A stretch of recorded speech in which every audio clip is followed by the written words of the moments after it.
We probably should start. It's my very great pleasure to welcome Jack Goldstone to the University of Virginia. This is by no means the first time Jack has been here, but it has been a while. We all know why that's the case. There's been not much visiting going on over the last few years, but we're delighted to see Jack back. Jack is the Virginia E. and John T. Hazel Jr. Head Professor of Public Policy at the University. He's also a Global Fellow at the Woodrow Wilson International Center, and he has a number of other appointments as well. I should say I've known Jack for a very, very long time. He's actually almost one of the first people I met when I first came to the United States. I met him when he was finishing his PhD dissertation at Harvard University. Now that PhD dissertation became the foundation of one of the most acclaimed books, I think, in its field, a book that's called Revolutions and Rebellion in the Early Modern World. It's certainly a classic in the field of comparative historical sociology. Whenever you see any reviews of works in comparative historical sociology, Jack's book always pops up as one of the outstanding examples of this method. It won, not surprisingly, an award given by the American Sociological Association when it came out. And Jack has continued in that vein, many works of comparative historical sociology in the field of revolutions, in the field of demography, in the field of democracy. We've just been talking about some of his most recent works. He's contributed to that very good Oxford series, A Very Short Introduction, which they always select the people they think are the best in their field. I mean, that's what they do, and they chose Jack to do the Revolutions volume, of course. Who else could they have chosen? Revolutions, A Very Short Introduction, and his most recent Handbook of Revolutions of the 21st Century, which has just come out with Springer. He's also been working in demography, as mentioned, demography featured in his first work, Rebellions and Revolutions. He's continued to work in the field of historical demography and has just published the International Handbook, or I imagine edited the International Handbook of Population Policies. Now, China has always been a central interest of Jack's. His first book includes a lot about China. It's comparative, it includes European examples, but China's there, and China's remained a central interest of Jack's for all this time. He's been there. He could tell you stories about a time when he almost moved there. I wouldn't say anything about it because it may be best to be talked about privately. But he's very knowledgeable about the country, and so now he's interested in, so many of us, in the Belt and Road Initiative, the famous Belt and Road Initiative that was launched by Xi Jinping in 2014. So his topic today is reflections on that very initiative. First, but for all the rest, why China still benefits from BRI investments. Please join me in welcoming Jack to the university.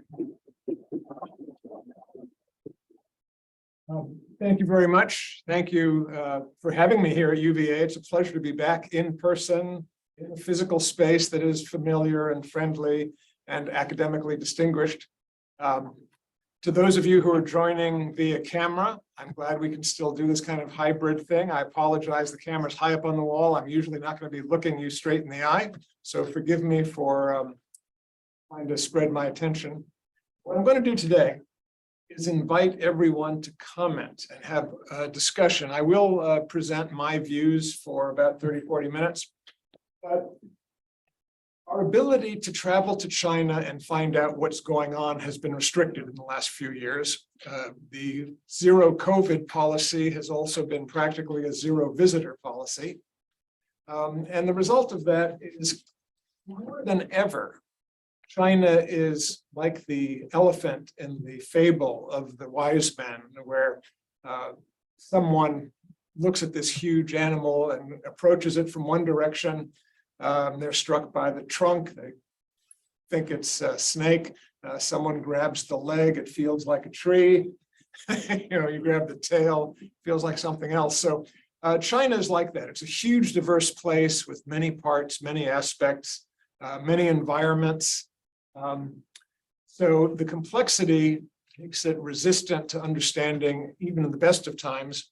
And during the last 2 years of rapid change within China and kind of a closing off to the outside world, it's hard to know. So I'd be curious to hear from any of you, whether you have been to China recently, have family in China, have talked to people who have worked in China. I've done all of these things to some degree, but I'm very eager to have other perspectives because it's so hard to fill in the gaps in information. But I'll do the best to tell you what I think, what I see happening. Hey, let's see. Technical assistance already.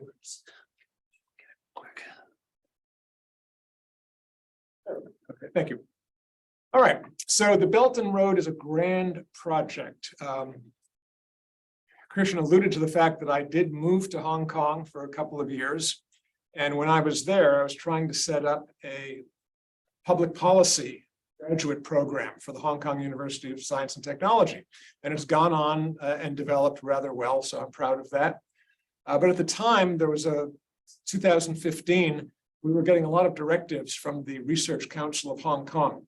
Can you generate projects studying the Belt and Road Initiative, or OBOR, as it was sometimes called, One Belt, One Road? To which I kind of said, why do you want us to drop everything and start working on that? We don't even know what it's going to be yet. We don't know how important it will be. And we were told, well, it's very important to the leadership in mainland China. We want to show that we're responsive to their concerns. That's when I started to think about coming back to George Mason. Because it was clear the agenda was not being determined impartially. But it was very clear that this Belt and Road Initiative was indeed very important to the Beijing government. And they this was their big global splash. And it is indeed a big global project that has a kind of huge global footprint. As this chart shows you, it involves not only railroads that stretch all the way from the China Sea up to the North Sea and the Channel. It involves ports, railways, gas pipelines, oil pipelines, and even projects in Africa that don't seem to connect directly to China, although China is very interested in telling the story of how during Ming China, Chinese vessels called on the east coast of Africa. And so there's a long history of communication and putative friendship between China and Africa. And so you see that kind of green belt from the tip of India to the east coast of Africa as one element of the maritime road. But all of these have the purpose, as you can see, providing infrastructure that creates direct links between China and diverse other parts of Eurasia. So one goal clearly is to build this kind of connective infrastructure.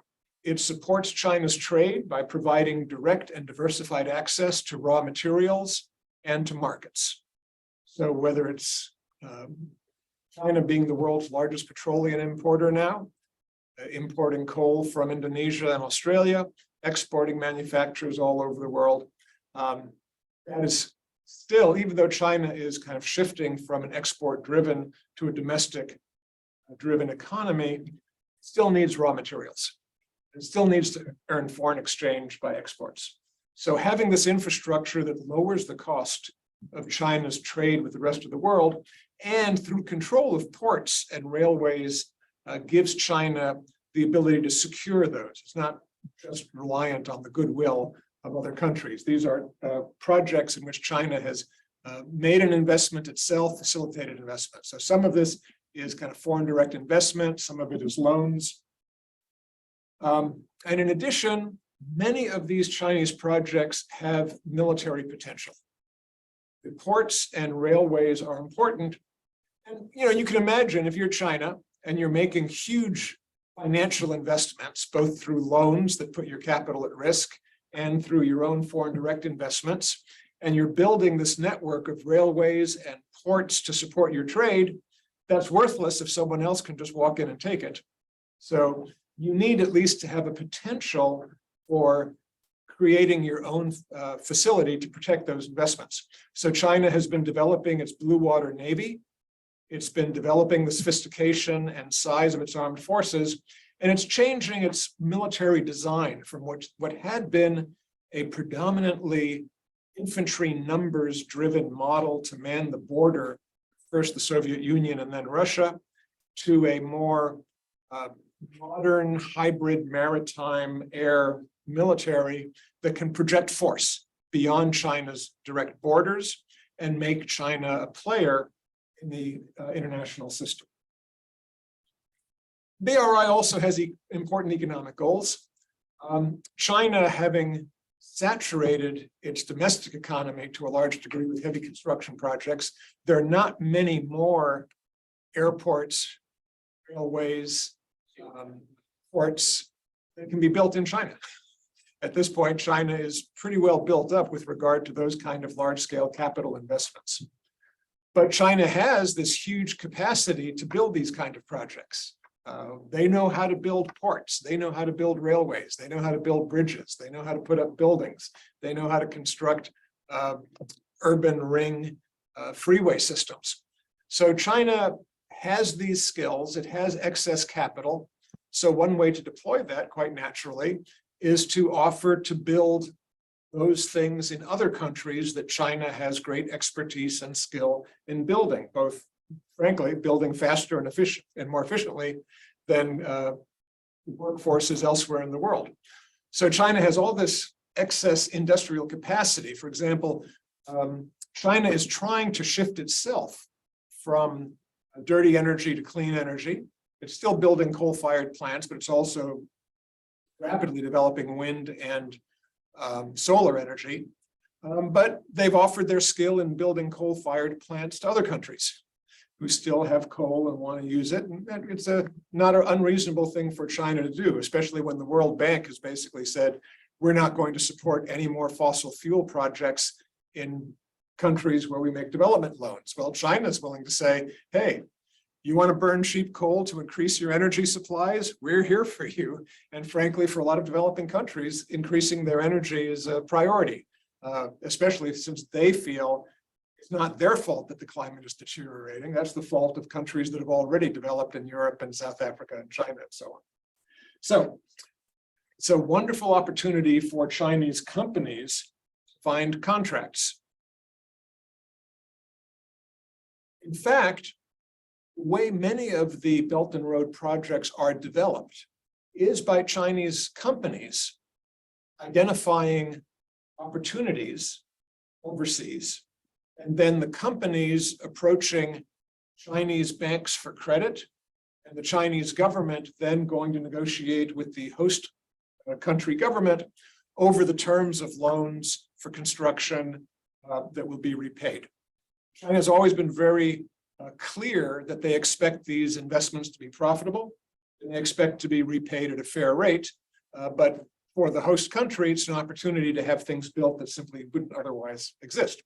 If you go to something like Addis Ababa, the capital of Ethiopia, the new headquarters for the African Union, the whole network of freeways in the capital city were all built by China, and everybody knows it, and they're actually reasonably happy and grateful about it. So when it works well.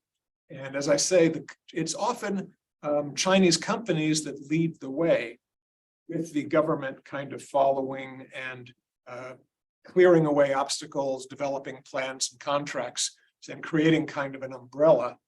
But it's not simply the case that the government is going out there grabbing countries and saying, you need to make a deal with us. No, quite the reverse.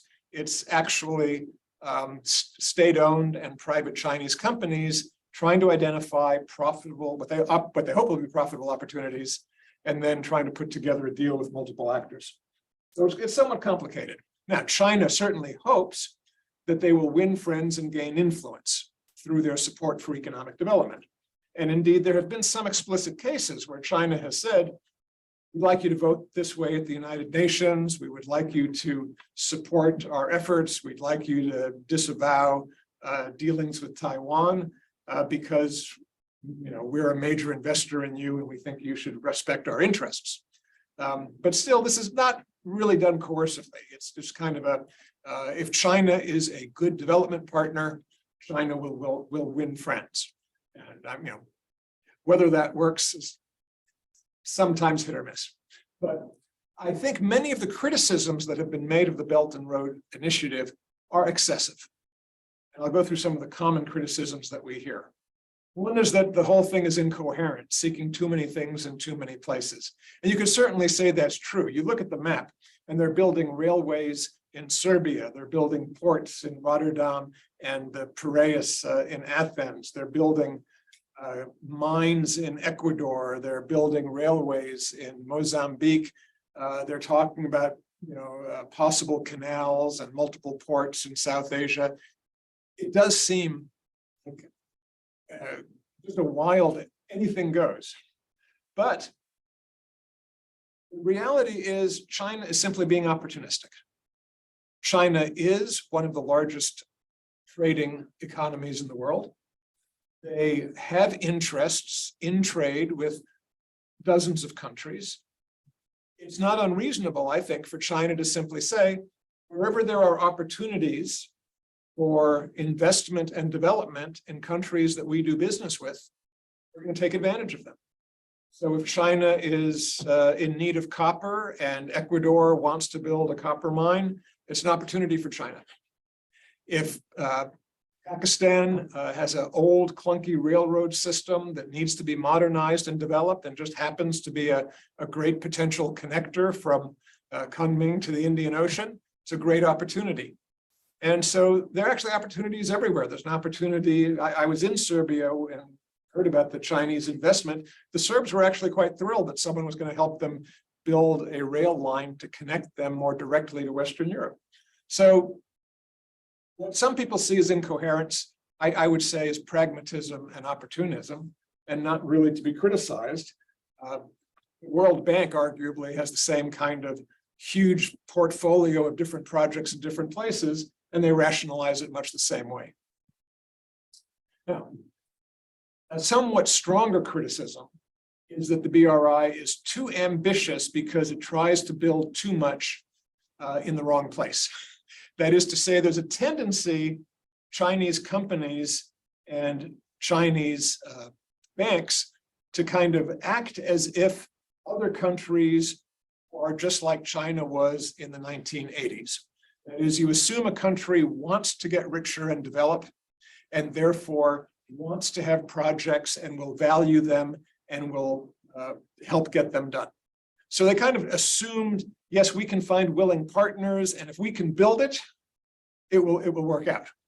They didn't count on the fact that many developing countries, this is something the World Bank knows and the IMF know all too well, that China has been discovering, is that many governments in the developing world do not have good control over their territory, right?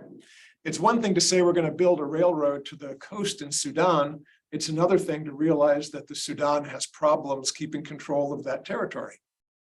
It's one thing to say we're going to build a port in Sri Lanka. It's going to be a prime connector for the two sides of the Indian Ocean. It's another to deal with the fact that Sri Lanka has a fiscally incompetent and insolvent government. So it's one thing to say, oh yes, on a rational basis, we have projects here that make sense, that we're willing to finance, but that may be too ambitious for the capacities, for the state capacity of some of the countries they are dealing with. Now, China, of course, hopes that they can improve state capacity, and they've been promoting the model, the Chinese model of socialism with Chinese characteristics as a good way to get things done. Invest authority in the central government, give strong links and supervision between the central government and local governments, and have a strong state credit facility that monitors companies, and you can get things done. That works in China, which has a long tradition of bureaucracy and effective bureaucracy. Doesn't always work in other countries that maybe run more by a self-seeking military or an inefficient democracy or other flawed leadership. I understand China having good plans, but they may not always take into account the qualities of the host governments. And the host governments have a lot of leverage because actually they have to be brought into these deals. China has no coercive capacity for Belt and Road initiatives. It's basically offering to finance something that they believe the host country needs. And the host country then can dictate terms. Like I say, China assumes that if those countries are like China was in 1980 and they want to develop, they will take the favorable terms that China offers and take advantage of the deal. But not all countries develop as effectively as China did under Deng Xiaoping. That's one of the things we're seeing. And one of the criticisms that you hear quite often is that these projects are too costly. The interest rates are set too high, the construction is done at premium quality, and that this leads to excessive debt for customers, and that China is trying to lure host countries into debt traps. I originally read those arguments with some sympathy because I was certainly familiar with the fact that countries were getting deeper into debt than was wise. We're kind of familiar from this country's mortgage crisis that it's easy to kind of lure people into excessive debt by saying, we're sure you can do this, we're sure it will pay off. Here's the money, sign on the bottom line. And countries are no different. They can be tempted into buying into projects that they are told will be very good for their development that may turn out to be excessively costly. I don't think this is really a valid criticism in most cases. Kind of the flagship case of this was Sri Lanka, which built this very large port at Hambota that had commercial and military potential. China put up the money and Sri Lanka has kind of defaulted, and China took a 99-year lease on the property of the port and surrounding areas, and that looked like Sri Lanka was surrendering sovereignty and that China had somehow chiseled Sri Lanka out of the deal. But I looked at this in some detail. It turns out that only about 10% of Sri Lanka's foreign debt is owed to China. The vast majority of it is owed to other countries or multilateral lending. And the reason that Sri Lanka got into debt trouble was not the terms of payment for the port at Hambota. It was because tourism collapsed with COVID. The government decided to try and make an immediate switch to all organic farming. They told all of their farmers, we don't want you to use synthetic fertilizers or pesticides anymore. That crashed the agricultural economy because it takes a lot of effort and skill and practice to do organic farming. You talk to any of the farmers out here in Virginia, they will tell you, you can't just switch an orchard or a field from high yield synthetic pesticides and fertilizers to doing everything organically. You have to prepare the soil. You have to think about your planting. You have to identify the right resistant properties for what you plant. But they got it in their head that they would somehow capture the market for organic food by switching, and it was a disaster for agriculture. And then the government also spent an awful lot on expanding their bureaucracy and paying. It's a kind of a family business. The Rajapaksa's treated the government of Sri Lanka as a payroll that they could expand indefinitely to reward their friends and take care of special projects, show projects, and so on. So it was really incompetent governance, not the deal with China, that wrecked Sri Lanka's economy. You can blame China, but it turns out in most places where China has been active and the Belt and Road projects have been blamed for excess debt, that's part of a bigger picture of kind of irresponsible spending and poor budgeting and lack of revenue for these governments. So I absolved China, to my surprise, frankly, from much of that criticism. This one is true, or had been true, that these projects are implemented without much regard for the customer country needs or populations, creating hostility to China. In the beginning, China did not know how to do this well. That is, Chinese companies would cut a deal, and then once the deal was signed, the Chinese company would do what they knew how to do. They would bring in Chinese laborers who were trained. bring in Chinese managers who knew how to do these projects, and they'd bring in as much of the raw materials as possible from China, and they would charge all this to the host country. Now, from China's perspective, that seemed like the most efficient way to do things, right? If your most productive labor force is the people you've trained in China, if the materials in which you have the most confidence are the ones that you've sourced from your suppliers in China, that's fine. But that doesn't do very much for the customer country, which may have expected jobs or demand for local markets. And the Chinese did run into hostility, but they have adapted.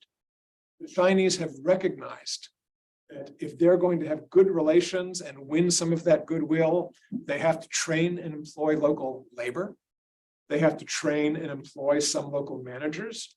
They have to try and use some local materials where possible. And so this is something that America learned too, and China simply followed steps, and I think they're learning it now. So where there are projects that China had a bad experience, they're working very hard to improve their relationships. So yes, there are criticisms that many people make of the Belt and Road, but I don't think those invalidate the main purpose, which is helping countries develop, helping China secure its access to markets, and doing so by making projects that seem profitable and that Chinese companies are willing to carry out in countries that need capital and need assistance. So I think the Belt and Road is still necessary both to China and its customers. Developing countries need capital desperately. The World Bank and the IMF impose conditions that China does not. Now, sometimes that's good. I mean, IMF is fighting corruption, trying, I think, wrongly to stop fossil fuel growth in developing countries. I think they're doing it wrong. They should simply stop coal.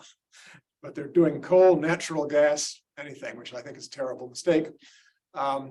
Besides, what alternative does China have to employ its surpluses and to build markets for its goods, right? I mean, China is getting richer. If China wants to sell, I mean, it was one thing when China's economy was relatively small to say we can rely on markets in Europe and North America. But now China is the second largest economy in the world. If they're going to sell their products overseas, they need prosperous consumers across Asia, and preferably across Africa and Latin America as well, because the North American and European markets are just not large enough to absorb the products of the Chinese economy. It's just a scale thing that's changed dramatically in the last 30 years. Population of Europe is actually stable or shrinking. The output of China has dramatically risen, and so China needs more consumers. What better way to get them than to help developing countries develop? Now, here's the kicker, and I think this has been really dramatic in the last few years. China's vision of itself as the dominant power in the 21st century requires it to become a major lender and builder in its own right? You go around the world, we're accustomed to seeing French, British, American investment. China wants people to look around and see Chinese investments as well. China doesn't want to be just one of the developed countries in the World Bank that receives development loans, as they did for a long time under their undeveloped status. They now want to be seen as a world leader, which means they want to be seen as a world lender, builder, creator. And so for that, the Belt and Road is kind of an ideal statement to everyone else. We're here. China is now going to be a leader in the 21st century. We're going to be a leader in helping underdeveloped countries develop. We're going to be a leader in building global infrastructure. We're going to be a leader in foreign investment.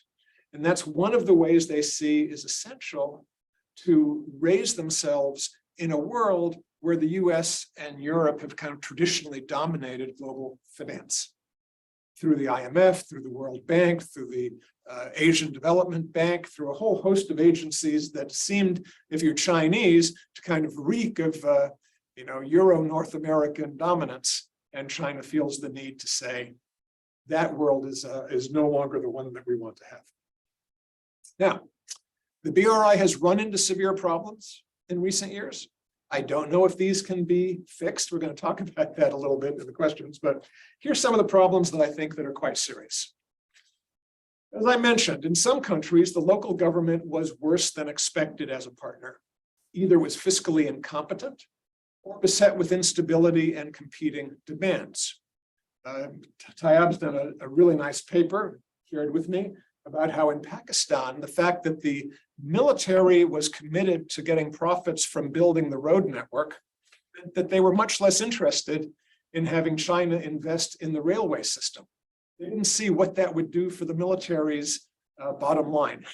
And so the military wanted to make sure that if it was done at all, it would be done on very favorable conditions that would be helpful to the military. And China said, well, that's not how we do things. Plus, there were problems of control of the territory along which the railways lines run, because China has had problems with Islamic terrorism. And so kind of the Chinese government and the Pakistani government could not come to terms on what would this very valuable project of upgrading Pakistan's rail lines, what would that look like? Who would pay how much at what time for what route, for what portion? How much would be spilled over into purchase of land? How much would be spilled over into subsidies for roadways? How much would the roadway system utilization be damaged if the railway system became the major freight hauling system? So the negotiations between China and the host country is often not as simple as, here's a profitable project, let's get to work. Sometimes this is what China thinks would be good for a country from the Chinese perspective, but it's not the same thing that the local bureaucrats or the local government think is good for them. So that's a serious problem. And as I say, Sri Lanka just ruined its own economy trying to do things that really made little sense. Now, here's another big problem. That is, globalization has hit a major speed bump, both with COVID-19 and the Russo-Ukrainian war. At the moment, routes through Russia are essentially suspended because of severe trade sanctions on Russia as the aggressor in that conflict. NATO and Eastern Europe have become somewhat suspicious of China for their support for Russia. So you imagine if you're, Serbia or Hungary, where you're on the border practically with Russia and facing threat of Russian aggression, and China says, oh yeah, we're with Russia. We have unlimited friendship with Russia. And then China says, and we're going to build a strategically sensitive program in your country. It's like, slow down, not so fast. So that the war has created problems with NATO Eastern Europe relations with China. A Chinese aggression in the South China Sea and Hong Kong has provoked the United States, somewhat surprisingly, into tariffs on trade, a military buildup in the Pacific, and strengthening balancing alliances. So alliances with Japan are being celebrated. Ties to South Korea are being strengthened. Australia, which had been kind of leaning into an Asia strategy, now seems to be moving to reinforce its ties with the United States through military exercises. In a sense, China had thought that exerting its claims somewhat aggressively in the South China Sea would demonstrate its strength, and that would kind of heal local countries away from America by showing them, hey, look, China calls the shots now in Western Pacific. America's not going to protect you. You should come under our umbrella. And China had kind of assumed that as China's strength grew, Korea, both North and South, Japan, the Philippines, Malaysia, Indonesia, would look to China as the natural leader. But it had the reverse effect. Instead, the conflicts over the islands in the South China Sea with Vietnam and the Philippines made them feel like, oh, China's going to be totally heedless of our territorial claims. We need some support. And so the countries of Southeast Asia and East Asia have actually looked to strengthen their alliances with the US. And the tariffs have been a significant obstacle for China.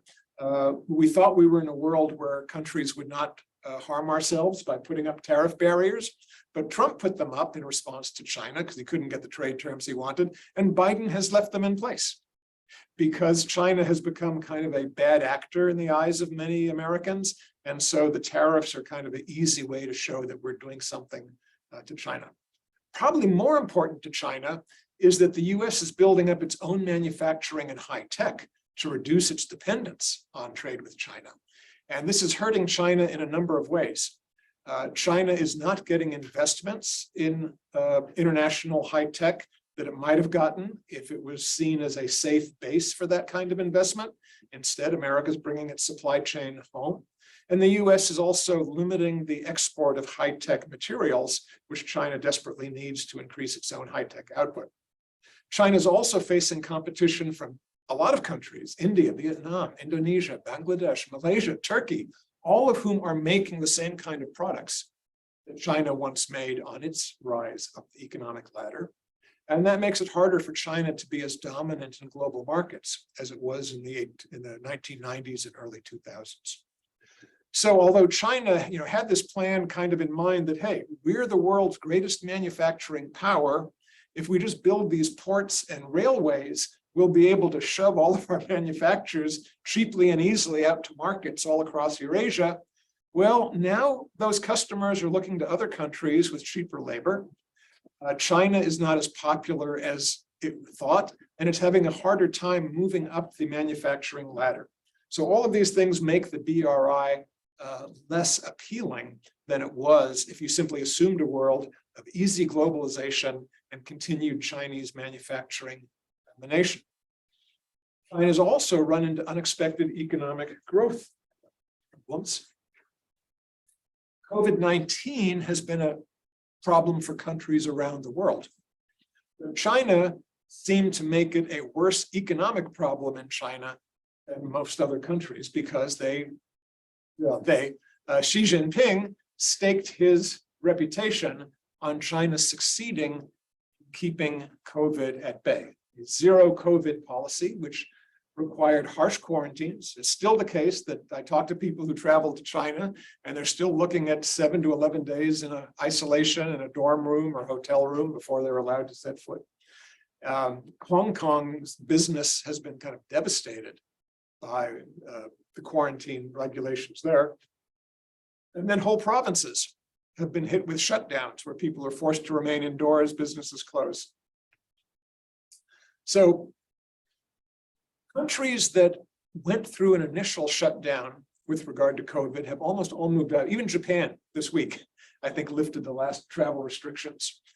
China remains the most restricted country in the world for COVID, precisely because they prevented the internal spread of COVID. So they now have the largest reservoir in the world of people who have not been exposed, which makes it all the more difficult for them to protect themselves. So in a sense, once you commit to zero COVID, when the rest of the world has adapted to the pandemic, there's no end in sight. How can you open up if everyone around the world is kind of accepted that, yeah, COVID's endemic and we're all exposed and we're all going to get it? And it's not like the vaccines that China has are better than anyone else's. In fact, they're probably not as good. So in order to maintain this zero COVID, China will have to continue to shut down and quarantine longer and harder than other countries. And as I say, I don't know where the end is, because unless Xi says, declares victory and okay, now we're able to do this, but I don't know what would happen in China if they suddenly open up and get infections of COVID, given that they have this tens of millions of people who have not been exposed. So they're in a kind of a bind how to get out of this. The global recession from the energy crunch, high interest rates, and the war have been very hard on China's economy as well. They are the world's largest petroleum importers. It doesn't help them that the price of oil has gone through the roof, even though they've been managed to kind of cut a deal for cut rate supplies from Putin because of the Russian sanctions. Russian oil doesn't supply their entire market. They still get a lot of oil from every place else. Interest rates are not good for China. I don't know if you saw it in the newspaper this morning, but Xi Jinping just announced to his central bank, you need to get ready. We're going to do a dump of US dollars and we're going to buy yuan like crazy, because yuan has hit the lowest level of exchange against the dollar in the last 20 years because the US high interest rates and inflation. Now, I remember when I was in Hong Kong and before, and looking back, and people were saying, oh, China's economy is growing at 10% a year. Hong Kong seemed even richer than that. Hong Kong was passing United Kingdom in GDP per capita. When I looked at the exchange rate adjusted growth, It turns out the Chinese economy was actually growing 17 to 20% in dollar terms because of the appreciation of the renminbi against the US dollar. So there was tons of money flowing through Hong Kong and Shanghai, and no wonder they felt rich. They were in global terms, it was really going well. But the reverse has happened now.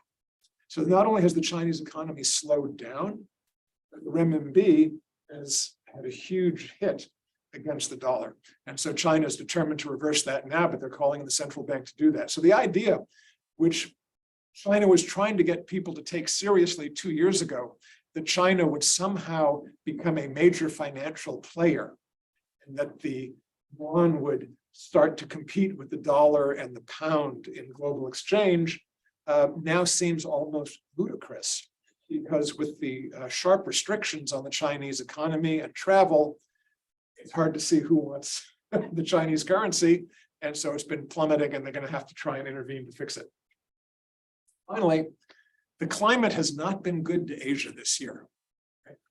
The drought was a disaster. It forced a collapse in electrical power as well as water supplies because of the hydropower being damaged by the lack of water behind the dams. And then Pakistan's floods were actually pretty devastating. If you're building rail lines through Pakistan, you have to think twice after seeing what happened to the monsoons this year. And we just don't know. Have the monsoons become more irregular and unpredictable? They were terrible in India 2 years ago. They were terrible in Pakistan in 2010. 2010, Pakistan had floods. They thought, this is the worst thing we've ever seen. We're not going to see anything like this for a century. A dozen years later, it's even worse. So what does it mean for building infrastructure? At the very least, things are going to have to be engineered differently, thought about differently. Here's a picture from Pakistan. You can kind of see, as you look back toward the horizon, flooding as far as you can see. I actually could have used Fort Myer, Florida today. It would look the same, but this is the nature of weather events. They are simply bringing more water. We're basically going to get deeper droughts and bigger floods because the nature of global warming is that you're going to have heat waves that create a lot of evaporation, a lot of water vapor in the atmosphere. And at some point, you're going to get cool air from the jet stream hit that water, and it's going to fall.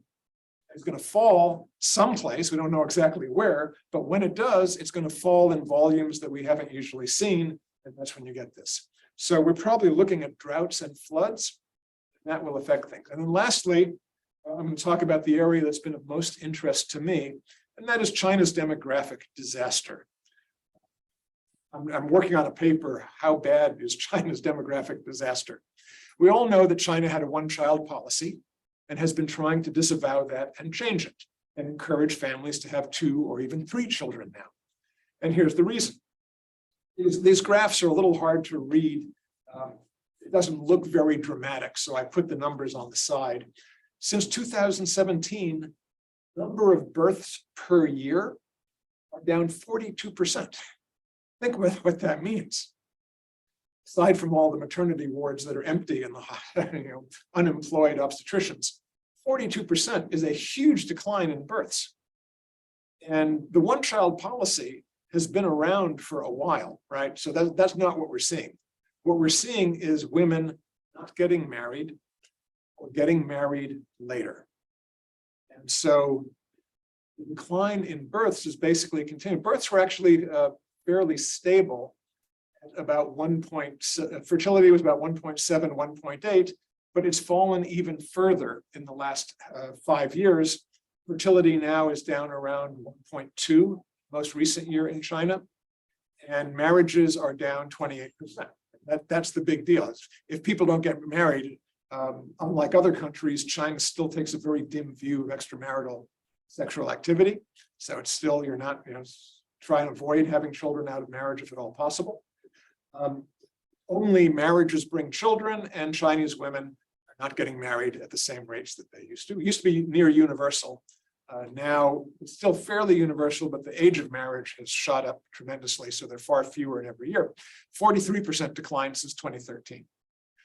We don't know if that will bounce back. It did start before COVID, so it's clearly not just a COVID blip. It may bounce back, it may not, we don't know. Or it may settle in. If we look at what's happening elsewhere in Asia, Japan has had a fertility rate of about 1.3 to 1.4, fairly stable for the last 30 years. Hong Kong, Taiwan, which are culturally closer to China, have a fertility rate of about 1.1. In the case of South Korea last year, which may be COVID influenced, 0.8. They set a new record low for any country's fertility so far. I think Hong Kong is close, is 0.8 or 0.9. So China may follow that trajectory, the South Korea, Hong Kong, Taiwan trajectory, or it may bounce up a little bit to the Japan trajectory. This next graph assumes in a forward projection that fertility China returns to about 1.4 by 2060. So it kind of follows the Japan. And it turns out if it stays stable at 1.2, these numbers don't change a lot. But what's striking is the working age population basically peaked in 2010. It's kind of been flat for the last 5 years. It's probably going to be flat till about 2030. But after 2030, these declines in births start to affect the working age population. And we see a sharp decline projected from an age 15 to 64 population of about 1 billion today, all the way down to about 640 million. So almost a 1/3 decline in the workforce. It's a decline of more than 1% a year. And it's going to be very hard to generate strong economic growth if your workforce is declining 1% a year. And if you look at how was happening to the workforce in China from 1980 to 2010, during China's boom, the workforce was actually increasing rapidly. It almost doubled, went from 600 million to 1 billion. And every new group of workers was much more effectively educated and trained than their predecessors. And they tended to move from rural areas to urban areas where they were much more productive. So you had a huge infusion of workers who were many times more productive than those before, led to rapid growth. That's over. That engine of China's growth is gone. Instead, we're going to have a decline. And we're going to have rapid aging, so that the ratio of workers to seniors, which was as high as 10 to 1 in 1980 and has already fallen to 4 to 1, is projected by 2060 to be down to about 1.5 workers per surviving 65 plus senior. That's not a lot of workers to support a retired population. Now, Chinese seniors may not expect the same kind of cozy retirement that American baby boomers do. So it may not be that big a problem, but they still have needs for healthcare, housing, support. And the days when Chinese seniors could say, oh, my children will support me. That's why I have children, right? That doesn't work when you have the 1 child, 8 grandparent model, right? Or 1 child, 4 grandparent model. So, it's one thing to say, yes, if I have kids, they'll support me. But if I only had 1 child and they married and had 1 child, there are not enough workers. And across the economy, 1.5 workers for every senior is a very difficult position. Now, you can make that up by higher productivity. Right? When we went from 10 workers in China, 10 workers per senior, to 4 workers per senior, from 1980 to 2010, China had a huge increase in productivity. So productivity was increasing faster, combined with the workforce growing, and made for an economic boom. But what's happening now is that China's productivity is slowing down. This quote from the latest study is a 2020 study published by the World Bank by Lauren Brandt and other, I think, very credible economists. China's productivity growth has declined markedly in recent years. Allocation of a larger share of credit and investment to infrastructure and housing led to lower returns to capital, rapid buildup in debt, and higher risks to growth. That is, when you're building factories where you didn't have factories, and you're building ports where you didn't have ports, there's a huge return on investment. When instead you're building apartment complexes, freeways in low traffic areas, airports in low traffic cities, return on investment is nowhere near that. So aggregate total factor productivity growth slowed from 2.8% per year in the 10 years before the global financial crisis. That's a healthy growth in productivity, but it's now less than 1% since 2009. That's a big slowdown. That's a 75% decline in productivity growth, all of which before COVID-19. So if China's productivity growth is slowing down at the same time that the population is dramatically declining, it's very hard to see how the economy will grow. That's not the end of the story. China's residential sector is now overbuilt with fewer marriages and a falling working age population. Demand for new homes, especially in second and third tier cities, is going to decline. So the residential sector simply cannot be the engine pulling the economy forward the way it had been in previous decades. And much of the population cannot move into high-income professional and service jobs as they lack the education. Scott Rozell's done a fine book on this, showing how much of the adult population of China still has not risen to the educational level of more developed countries. And indeed, as you would expect for a country whose income per capita is still about $5,000 per year, there are not a lot of white-collar jobs. So if the economy is going to get richer, one way would be through continuing global domination in manufacturing. But we've seen that's becoming difficult because the workforce is getting older and smaller, productivity growth is declining, so manufacturing may not be what it was, housing construction probably won't be what it was, capital construction won't be what it was, so the logical move would be into higher income services. That's how Europe and America have done well. You build health, you build education, you build entertainment, you build tourism.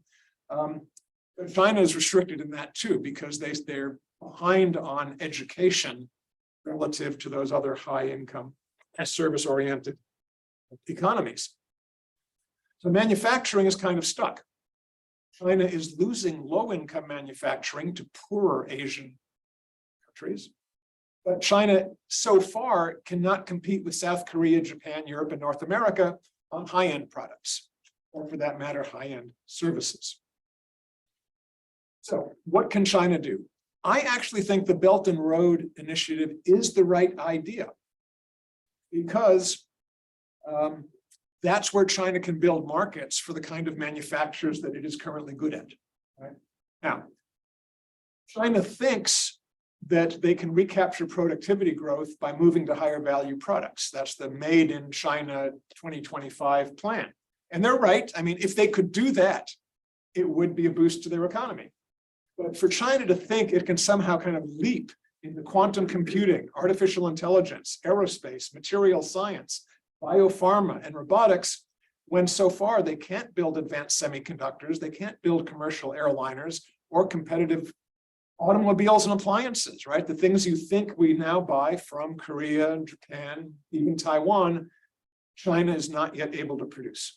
So one has to at least be cautious about their belief they can leapfrog everybody else simply by investing in these super advanced areas. So China would benefit greatly from expanded markets in developing countries for what it does well. So BRI does make sense if it can be a vehicle for real development, not show projects, but real development, which I think it often has been. But the problem is doing both of these things, kind of juicing up the economy for more innovation and higher productivity, and building trade links with other countries, requires the Communist Party to loosen control, to give more range to private sector businesses, to give more range to innovators for academic freedom. But in fact, the Chinese government is doing quite the reverse. It's tightening control, it's subsidizing state-owned enterprises, it's being more surveillance-oriented and restricted toward academics, it's putting the clamps on high-tech companies. You may remember when Jack Ma disappeared for a while. Other high-tech entrepreneurs have been kind of taken to the woodshed and told they have to behave.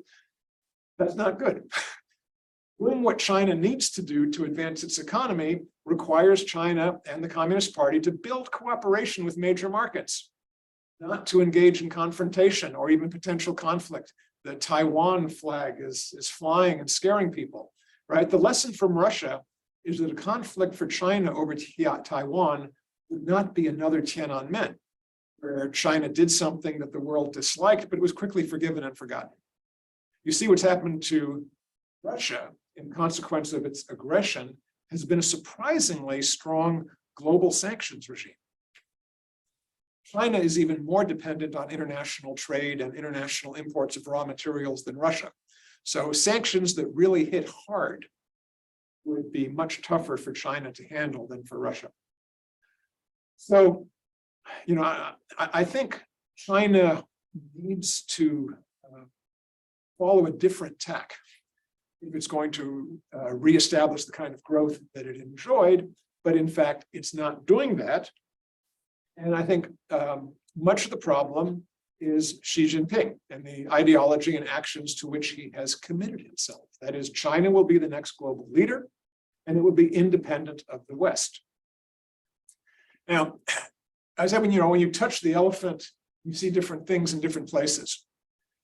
The professional economists in China, the economic advisors, I think tend to see a story somewhat like this. They're worried about declining productivity. They're worried about access to global markets. They're worried about the decline of the labor force.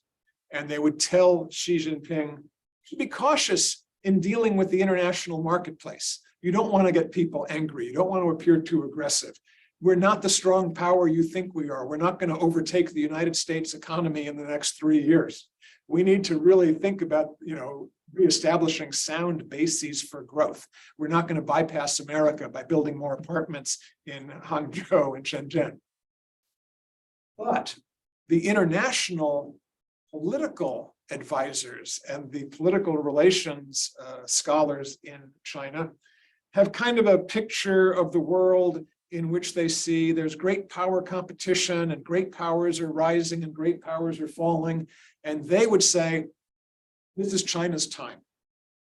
We know throughout history that certain countries and regions prosper, and then they get overconfident and then they fail. And as far as they're concerned, the 2008-2009 economic crisis demonstrated the economic weakness of the West. The inability to control COVID demonstrated the weak governance of the West. A lot of IR people have basically kind of bought into the rise and fall cycle story. They believe the West is in terminal decline, that China is the rising power. And so they're telling Xi, now's the time to show your flag. Be a little more aggressive. Show what China can do. Don't tolerate this criticism and such from the West. They're self-righteous, they're self-important, they're always telling us what to do, but they are the ones now whose system is failing, ours is succeeding. And so this is a problem, I believe. Xi believes that he needs to tighten party control over China to maintain his power, and China must be strong and must confront the West in order to be accepted as one of the world's major powers. But that kind of orientation is a drag on China's economic growth. So where will this lead? I think it will end badly. I think the strategy of China, the Made in 2025 and the Belt and Road were designed for a world of high globalization, strong global economic growth, but we've lost that. With COVID, war, and climate change, it's not clear that these strategies will still bear fruit. In fact, we're seeing a lot of Belt and Road projects delayed, come a cropper, default. China's not getting the results from its investment that it had hoped for. As I say, it may still be the best alternative for China because where else can China go? They need markets for mid-range products that they still produce more efficiently than anyone else in the world. But if they don't become more kind of cooperative and understanding and conservative economically, they may not get that. So Xi may end up steering China into an economic morass, promising that Made in 2025 will make China the world's technological leader. That may not happen. Promising that China will be the dominant military power in the Western Pacific and force all other countries to bind themselves to China. That may not happen. So China may end up with Xi emphasizing nationalism and taking conflict risks in order to achieve what he thinks will be a demonstration of his great strength and China's great power status. It's exactly what Putin felt he had to do in Ukraine, is to show the world that Russia was still powerful and strong and would take what it needed. Well, if China feels the same way, there's very high risk that it will be aggressive. So it's very hard to see the future. I call this a flickering crystal ball. But I would say Hal Brands and Michael Beckley are correct. China is a declining power, therefore a dangerous power. It may try and take advantage of what it sees as an opportunity and windows of strength to move forward. It's sometimes said that China will grow old before it grows rich. I think I've shown you the demographics say that's true. But I think more importantly, we can actually say China will be a declining power before it is a great power. And that is what is very scary, because that may be intolerable to Xi Jinping, who has staked his life on making China a great power. And so he may feel that he has to do anything he can to demonstrate China is a great power now, or that becomes more difficult. But I think it will probably not work. My guess is that Xi will lose power, either by prosecuting a costly war or simply presiding over a failing economy after preparing his people only for greatness. Now, I don't think it's going to happen tomorrow, but I do think later in the decade or early in the next, we can expect a color revolution of mass protest and demand for regime change if Xi pursues this kind of tightening of control, more and more one-man government, and following aggressive policies that are not as productive economically as he hoped. I actually think Putin is now making problems for himself by being too fierce and aggressive in Ukraine. He's basically telling his forces, don't retreat. He's broken his vow to the Russian people not to mobilize conscripts. He's now mobilizing people and sending them into a military meat grinder without any preparation and without modern weapons. And I think Ukraine is about to close a cauldron around 3,000 odd Russian soldiers in the town of Liman on the Donetsk-Luhansk border. It will be a very embarrassing defeat with lots of equipment lost. Putin can mobilize tens of thousands, probably not the 300,000 he wants, because 300,000 Russians have already left in response to the mobilization order. But he can't replace the equipment. Russia has lost so many tanks, it's having to use World War II vintage tanks taken out of mothballs. He's having to use ammunition purchased from North Korea because they're running out of artillery shells. They've already exhausted almost all of their high precision missiles because they can't get the electronic parts they need to create the high precision guidance systems. His Navy in the Black Sea, which was supposed to be a powerful force, has basically been in retreat because they're vulnerable to the missiles that Ukraine has acquired. So even if Russia is able to mobilize another 100,000 men, it's not clear what they're going to fight with. They don't have modern weapons that can stand up to the latest NATO supplied arms that are pouring into Ukraine. So I think Putin is burying himself by insisting on unrealistic goals for the Russian military, and that this will basically eventually turn his own military as well as the Russian people against him. And the example of his fall may be an example to the Chinese people if Xi also follows this kind of fierce one-man control, trying to lead China forward, but failing in achieving his goals. So I'm sorry I've gone on for so long. We still have about 20 minutes to chat. So please come back at me with questions, criticisms, ideas, any new information that you have to share. I'd be most appreciative.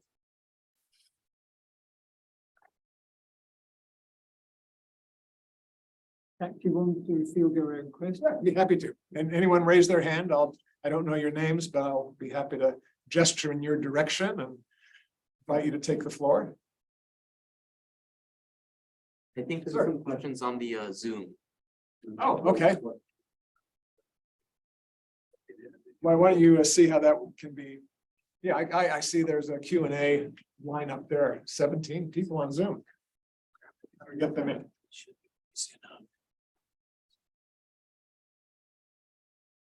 Okay, got it. Thank you. The World Bank published a policy research working paper named Hidden Defaults, okay? Finds that China practices strong secrecy clauses in BRI, that's true. The loans from China prohibit loan information with sharing, okay. So this question basically says, China doesn't play by the rules. And China is actually a very unpleasant creditor country. So if you have an IMF loan and things continue to go badly for you, the IMF and the World Bank are often willing to renegotiate. China has so far basically stuck to harsh terms and tried to enforce them. They basically say a deal is a deal, and because the details are kept secret between the host country and China, China basically can pressure them behind the scenes, threaten to cut off the aid altogether, and be generally harsh. I think China's experience with that is that it doesn't pay. That when China has learned you can't squeeze blood from a stone, as is the situation. Usually, if a country is not repaying its BRI loans, it's not because of malice or just stubbornness. It's because they've run into a financial hurdle. Either the project is not yielding the profits, or the government has run into other problems. And so the answer to your question, do you think China's BRA loan practices can be improved? The answer is yes, I think they can be. And in fact, the 99-year lease that China took on the Hambota port in Sri Lanka was seen by China as doing Sri Lanka a favor. It wasn't seen by them as, oh, a clever scheme to get control of this port. As far as China was concerned, Sri Lanka was an ally. They have a large, well-designed, well-maintained deep water port that's open to Chinese merchant vessels and Chinese warships. It's a win for China. They don't need to control the land on which the port sits. What they want is access to the prime trade routes of the Indian Ocean. So when China said, well, okay, you can't pay us back for the loan, let's work out another deal, what else have you got? They worked out a deal that, as I said, they thought that was a concession. We didn't, people who saw that were like, oh my God. But from China's point of view, it was a concession that they weren't getting paid back immediately for the loan. In many cases, I think China is trying to do those workarounds. I think in some places in Latin America, they took ownership of mines and mineral rights from areas where the government was not able to provide loan payments based on the stream of revenues, because the revenues hadn't materialized because of the global recession. And so China said, well, okay, we know you can't pay us, but we need some security, and they took mineral rights instead. Now, again, the host countries sometimes are being told, oh, this is terrible, you're giving up your sovereignty, you're trading your wealth, you're losing your future, China has duped you.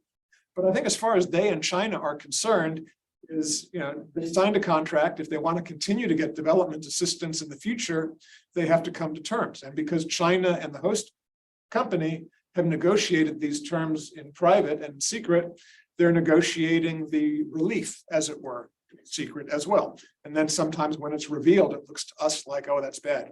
But I think China is doing everything it believes it can reasonably do to maintain its role as a primary lender to the developing world. Remember, that's one of the goals of the BRI, is to make China look like a great power. If China simply says, well, if you're not paying me, I'm going to take my companies and go home, that does nothing for China's status in the world, nothing for China's influence. So I think China is learning.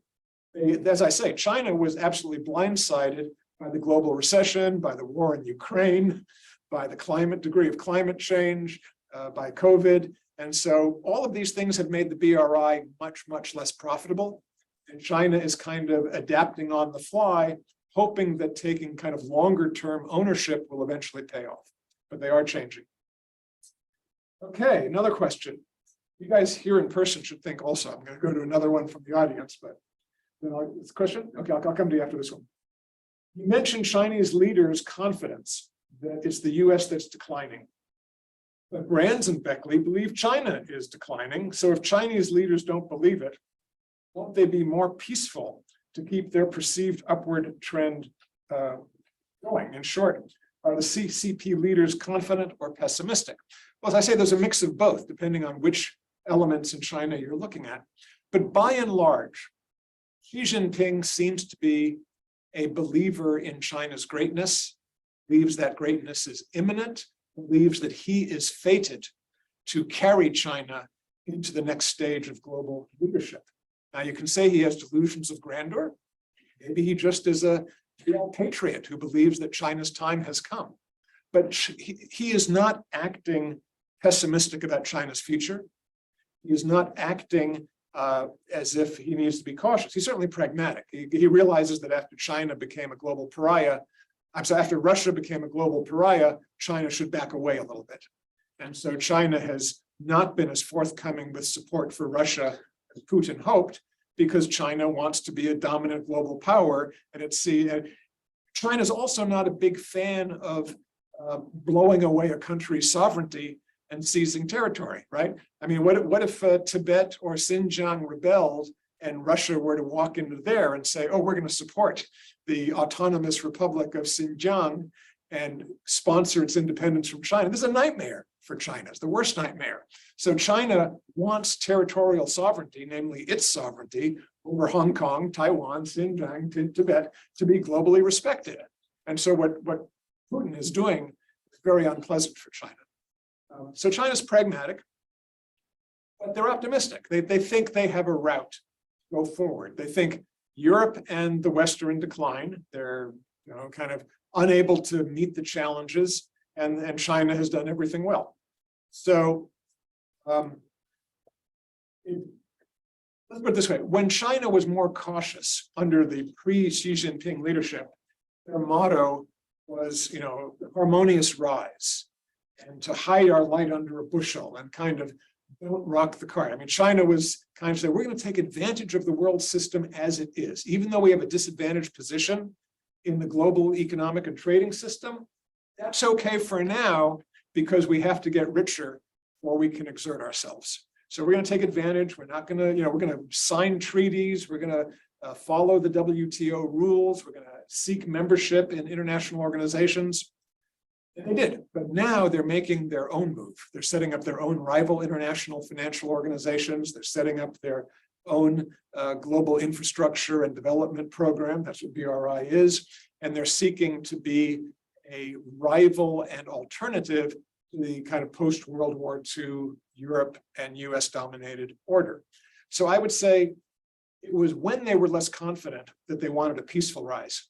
When they're more confident in their financial and military power, they're willing to accept a bit more conflict. I think they still want to avoid a war. They see that would be costly. They look at what happened to Russia, but they're willing to push, and wherever the West seems weak, they'll push more.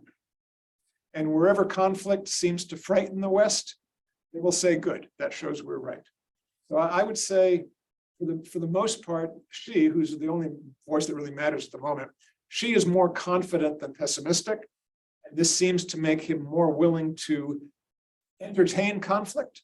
He's talked much more openly about deadlines for acquiring Taiwan and unification. He still says it'll be peaceful unification. But I think his idea of peaceful unification is like Putin's peaceful absorption of Crimea. You create something that is overwhelming and inevitable, and therefore peacefully accepted because there was no alternative. But I think definitely more willing to take risks with conflict. Thank you. That's fascinating, George.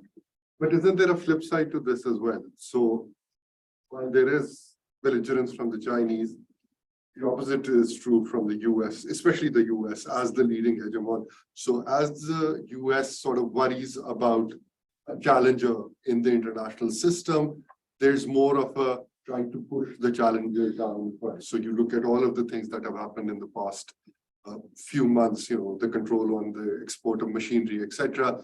That all sends a signal to Chinese leaders that that peaceful route to becoming a great power becomes all the more difficult. Right. And it is going to, whatever action they might take, whether it's peaceful or not, the US, because it is threatened that there is, another emerging power, is going to sort of take a position which is going to put us down in the kind of things that you talk about, right? Becoming more productive, in investing in areas which are more high tech, all of those things that China needs to sort of get over that middle. Right.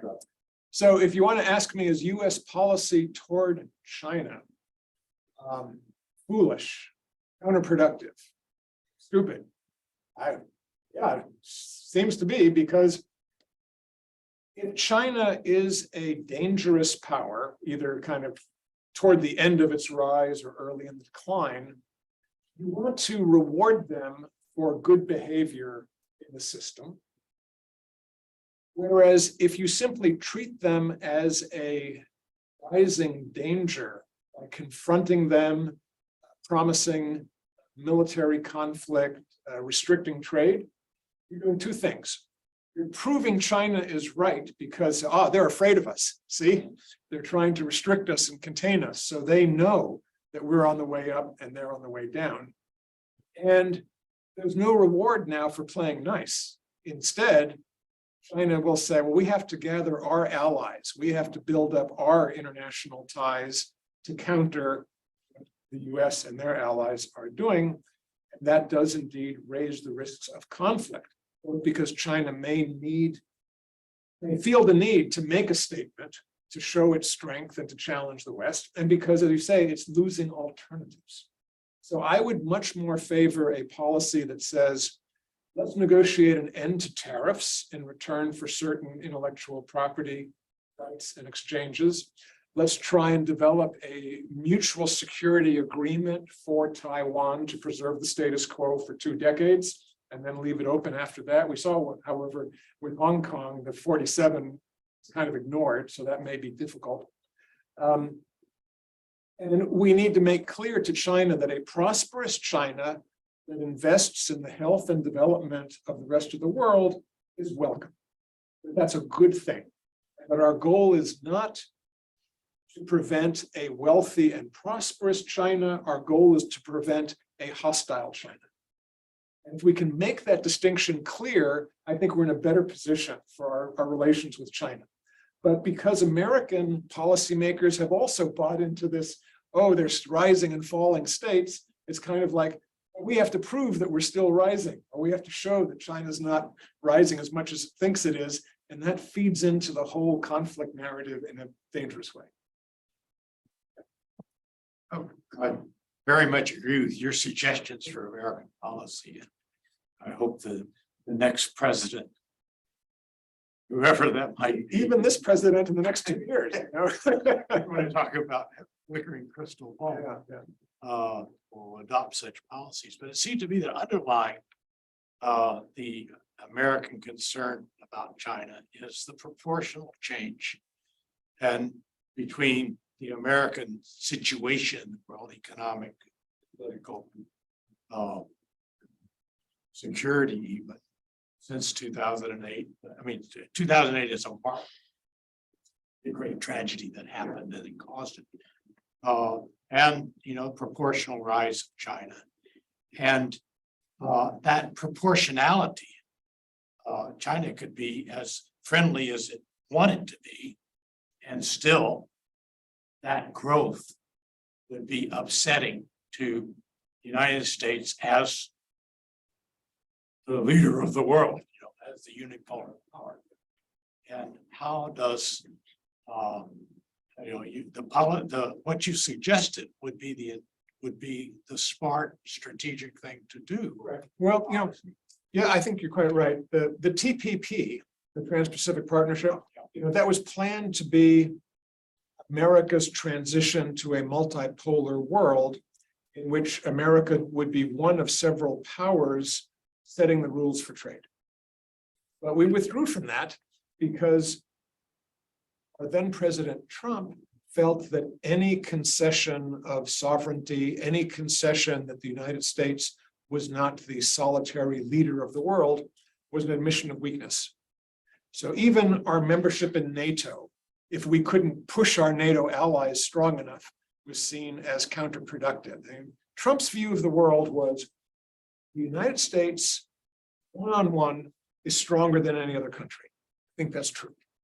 So Trump's goal was to make sure that the United States dealt with other countries only on a one-on-one basis, where he hoped he could somehow cajole them, intimidate them, flatter them, use his real estate sales charm and the strength, the very real military strength of the United States to get whatever he wanted out of bilateral relationships. But that sets up this competition of, if you're going to deal with everything bilaterally and you're always going to say the strongest bilateral actor wins, then every other country has a very strong incentive to either get allies against you or to strengthen themselves for the future bilateral contest. And China had been basically doing both, trying to build up its position in ASEAN, trying to strengthen its ties to Southeast Asia, and definitely building up its military. And the hostility only grew.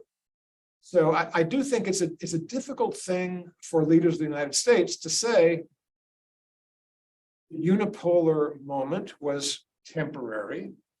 Even our leadership of our undisputed leadership of the free world may be temporary, because in 30 years, Nigeria is going to be a larger democracy than the United States. The collective population of Southeast Asia will rival that of China. We're going to have a much more complicated world in which the United States economy will be nowhere near as dominant, and in which United States influence will have to be exercised through alliances rather than strong binaries. But that's an adjustment.